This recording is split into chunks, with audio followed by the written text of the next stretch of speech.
guys, Barney and I are here again. Hopefully he's just going to lay down and relax because he's been barking a lot this morning. I'm excited. I'm ready to keep reading on Wedgie and Gizmo. I mean, Wedgie just absolutely cracks me up, and Gizmo thinks he knows it all. So I'm excited to see what happens. There is one thing that I haven't shown you guys on the back.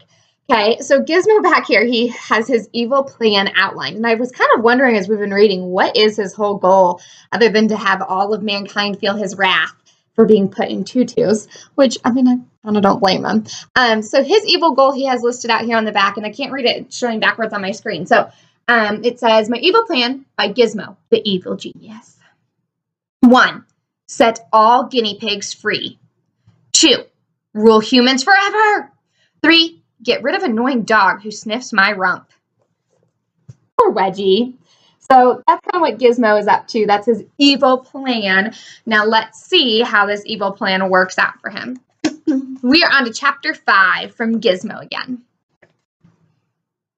It is my second night inside the Barbie playhouse. I am sorry to say that I have made no progress toward building my new evil lair. Each time I attempt an expedition, the girl and the canine get in my way. But this time will be different, for I shall wait for darkness. Then, as soon as everyone has fallen asleep, I will make my escape. Whilst I wait, I decide to redecorate. These pink walls irk me to my core. I want to point out the word, I know we're not at school, but we're still doing school stuff. The word redecorate. It has a prefix or a suffix. You said prefix, you're on it. Re means to do again, so decorate again. So he's going to decorate this pink Barbie house because the pink walls bother him. I make a bigger nest. I make some tunnels.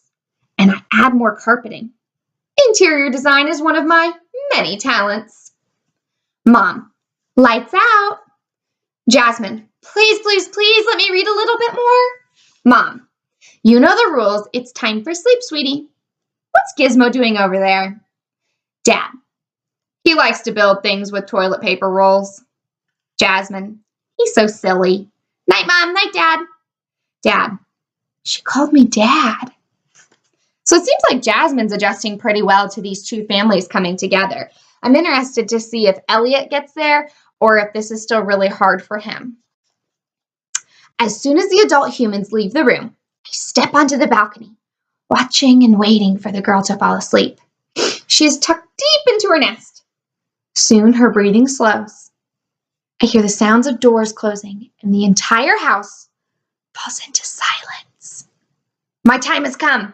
I climb out of the playhouse and jump into the basket of clothing. I am determined to succeed. World domination cannot begin without a new evil lair. You may be curious, dear reader, about my old evil lair. It was hidden behind a machine called Maytag Dryer. It was warm back there, with lots of lint balls for nest making. An evil genius needs to take at least 5 naps a day, so a comfortable nest is one of the most important parts of a lair. The site also provided plenty of privacy for writing letters to Guinevere. Guinevere is a tri-colored, long-haired Katie who lived across the aisle from me at Swampy's pet shop. Oh, how I loved watching her waddle on her wheel. A true athlete. A waddling champion. One day, whilst Guinevere was in the middle of a training session, Elliot came to the pet shop and offered to be my human servant. As he carried me away, I called out to Guinevere, "When I rule the world, you shall be my queen." I have been writing letters to her ever since, so that she knows my plans are underway. I employ a flock of carrier pigeons for the delivery of these letters. Just realized, guys, I'm so sorry. I've been forgetting to show you the illustrations. Okay, so back a page. Here he is building his evil lair. His nest, making it better. And then there's Mom and Dad leaving the room. Okay. There's sweet Guinevere. Oh. Okay, and then we have the pigeons. It does not look like the pigeon is delivering those letters, so I don't think Gizmo's going to be very happy when he finds that out. I pay them in sunflower seeds. One day, Guinevere and I shall waddle side by side in a glorious world where cavies roam free and where all humans serve us. But until that day, I have work to accomplish, and thus I scurry across Jasmine's room, locate the Polar Expedition rucksack, which is lying next to a shoe, and make my way toward the exit. I stop for a moment, listening for sounds that the canine might be up and about. It is quiet. That drooling beast is asleep somewhere. I shall do my best to avoid him. Because we guinea pigs are soft and round and low to the ground, we can move across the floors as silently as lint balls. I traverse the length of the hall without interruption, stopping at the first door open. What do you think that means? I traverse the length of the hall. If you're saying that he's like creeping through, walking, and traveling through it, then you would be right. Travel even kind of sounds a little bit like the word traverse. Okay. I peer inside. Elliot is asleep in his nest. I shall need to have a conversation with him about his servant duties. He has been most forgetful. My litter box is not as clean as it should be. And my treat bowl was empty on 2 occasions. This is not acceptable. We evil geniuses need a constant supply of food to fuel our evil genius brains. The room in which Elliot sleeps might be an excellent place for my new evil lair. However, I would like to see the rest of the house. So I continue down the hallway. A loud noise greets me as I turn the corner. My tiny heart begins to pound. The canine! My legs stiffen, ready to run. But then I realize that the canine's eyes are closed. He is lying on his side, snoring, with a puddle of drool beneath his mouth. His front legs twitch. Is he dreaming? I doubt that a creature with as little intelligence can dream. But if he can, I suspect they are dreams about silly things, like chasing his own stubby tail or barking at his own shadow. Nothing like my dreams, which are big and important and evil. His inferior brain does not detect me as I scurry past. Inferior means less than, not as good as. He's not awfully nice to Wedgie. It makes me kind of sad. A trail of scents lead me to the room where the humans prepare their meals. Beyond another door, I find a supply of food that is stacked from the floor to the ceiling. Never in my life have I seen so many edibles. And there, on the first shelf, I spy boxes of cereals, one of the most wondrous of foods. It will be easy for me to reach them. We cavies have very strong legs, and mine are extra strong, thanks to Guinevere. She inspires me to work out on my wheel, in between my naps and my evil plan making. The Barbie Playhouse does not have a wheel. This is another thing I shall need to discuss with Elliot. I jump onto the first shelf and begin to chew a hole in the box. Oh, what delicious treats will I find inside? My rump wiggles with excitement. But it is crowded on that shelf, and my wiggling causes the box to fall to the floor. Upon impact, it opens, spilling its glorious contents. There are shapes, pink hearts, green clovers, and yellow stars. What cereal do you think that might have been? Pink hearts, green clovers, and yellow stars. If you said Lucky Charms, I believe you're on it. I'll show you the front cover. I'll show you the illustration, and you'll see the box. I prick my tiny ears, worried that the noise has alerted the canine. But he continues to snore. The feast is mine! I jump off the shelf and nibble at a yellow star. Joy of joys! It is a marshmallow, my favorite treat in the entire world. I am not supposed to eat them. So you can see that it looks like a Lucky Charms box to me. I am not supposed to eat them. Elliot says they will make me sick, but I cannot resist. They are scrumptious. I dig through the whole box, eating as many as I can find. Just as I swallow the last shape, sunlight peeks through the kitchen window. Morning has arrived. I need to get back to Jasmine's room before my escape is discovered, and I have a new goal to add to my list. Once I take over the world, I shall make certain that cavies everywhere have as many pink hearts, green clovers, and yellow stars as they desire. I shall make marshmallow shapes the official food of us all. I start waddling down the hallway, but it is difficult to move. There's a strange feeling in my belly. Jasmine. Mom, Dad, there's something wrong with Gizmo. His tummy is huge. Elliot. What did you do to him? Jasmine. I didn't do anything to him. I love him. Jackson. Gizmo just farted. Jasmine. I didn't know guinea pigs could fart. Elliot. Daddy looks sick. What should we do? Oh, I hope Gizmo's okay. But for now, it's Wedgie's turn. Hey, someone left a box of cereal on the floor. What a great way to start the morning. I love people food. Any kind of people food. Bread, noodles, cookies, hot dogs are the best. Turkey's good too.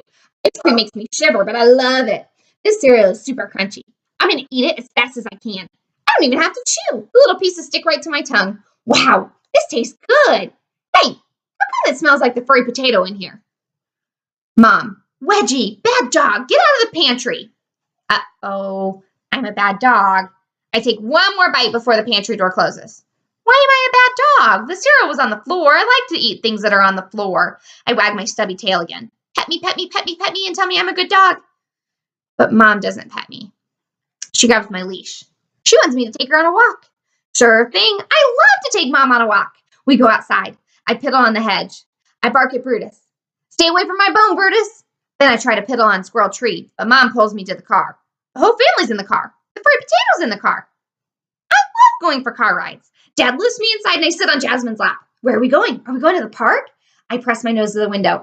Yep, we're going to the park. Here comes the park. There it is. Hey, how come we didn't stop at the park? I walk onto Jackson's lap. Try to walk onto Elliot's lap, but he pushes me away. He's holding the furry potato. The furry potato smells different today. He smells like cereal. I love cereal. I walk back to Jasmine. Press my nose to the window again. Are we going to Dog Beach? Yep, we're going to Dog Beach. Here comes Dog Beach. There it is. Hey, how come we didn't stop at the beach? Where are we going, people? He looks panicked. Poor guy. The car stops. Oh, no. Not that place. No, no, no, no, no, no, no. I'm shaking all over. Don't take me into that place. I jump to the floor and try to hide under Jackson's feet. No, no, no, no, no, no, no. I don't want to go to that place. Where do you think they're going? Barney doesn't like this place either.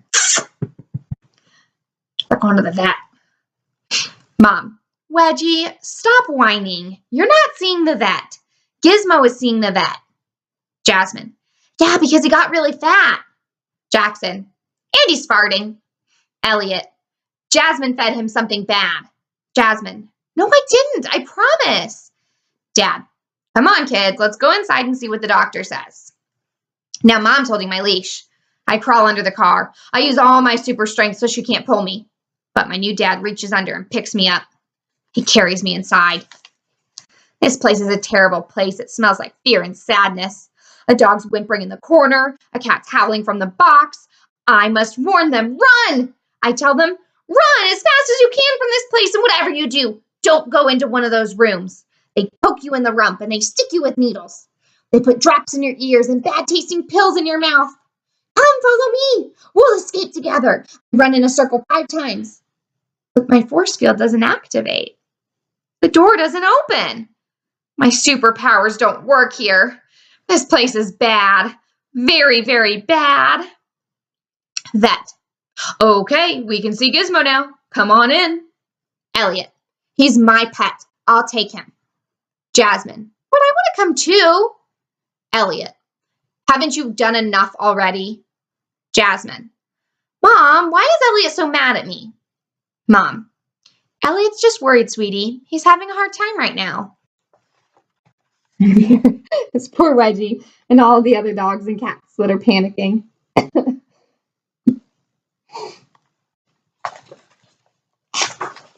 Jasmine. I didn't think Gizmo anything bad, I promise. Mom. I know you didn't. Don't go into that room, furry potato. Door closes. What are they doing in there? I sniff along the door. I sniff under the chairs. I sniff along the wall. I sniff at all the shoes. I peek into the cat's box. I see you, cat. Listen to me, cat. When you go into that room, it's going to be bad. Real bad. The cat blinks at me. I look at the other dog. We're both shivering. We're both looking out the window. Can we go outside? Please, oh please, oh please. I scratch the door. Can we please get out of this bad place? Be brave, furry potato. I holler. Be brave. And then we go to chapter 7 about Gizmo.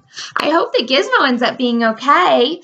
I can tell that poor Wedgie, he really does not seem to like the vet, and we'll see what Gizmo thinks afterwards as well. Hey, boys and girls, I hope that was fun for you to listen to. I can't wait to read to you a couple more chapters tomorrow. All right.